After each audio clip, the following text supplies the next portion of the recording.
देखो, एक बड़ी बोइंग एयरप्लेन रनवे पे तेज भाग रहा है और अचानक आसमान में उड़ जाता है। ये मेटल का जितना बड़ा डब्बा कैसे उड़ जाता है, आज हम इसकी सिंपल साइंस समझेंगे।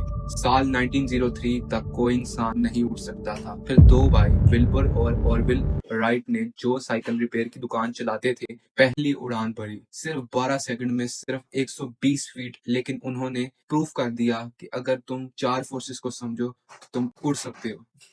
आज हर दिन 1 लाख से ज्यादा फ्लाइट्स उड़ती हैं, दिल्ली से न्यूयॉर्क, न्यूयॉर्क से दिल्ली। 15 घंटे में हर एयरप्लेन पे चार फोर्सेस काम करती हैं।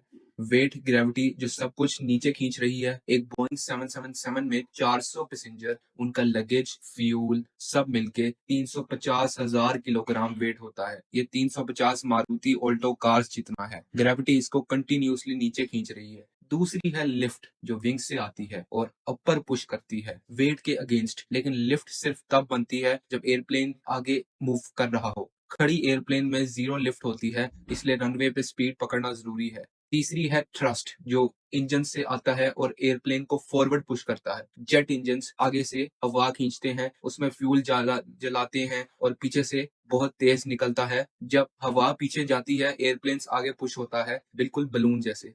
रेजिस्टेंस। चौथी है ड्रैग, यानी हवा का रेजिस्टेंस, जो एयरप्लेन को स्लो करने की कोशिश करता है। जितनी ज्यादा स्पीड उतना ज्यादा ड्रैग। तुम कार से हाथ बाहर निकालो तो फील होगा। जब लिफ्ट इक्वल्स वेट और थ्रस्ट इक्वल्स ड्रैग, एयरप्लेन सीधा कांस्टेंट स्पीड पे उड़ता है। तो विंग्स लिफ्ट कैसे बनाती है? विंग्स का शेप स्पेशल होता है, ऊपर कर्व्ड और नीचे फ्लैट। जब एयरप्लेन आगे मूव करता है, हवा विंग्स के पे स्प्लिट होती है। बर्नौली ने डिस्कवर किया था कि फास्ट मूविंग हवा लो प्रेशर बनाती है और स्लो मूविंग हवा हाई प्रेशर बनाती है। इंजन कैसे काम करते हैं? जेट इंजन का एक पावरफुल मशीन है। आगे एक बड़ा फैन होता है जो हवा अंदर खींचता है।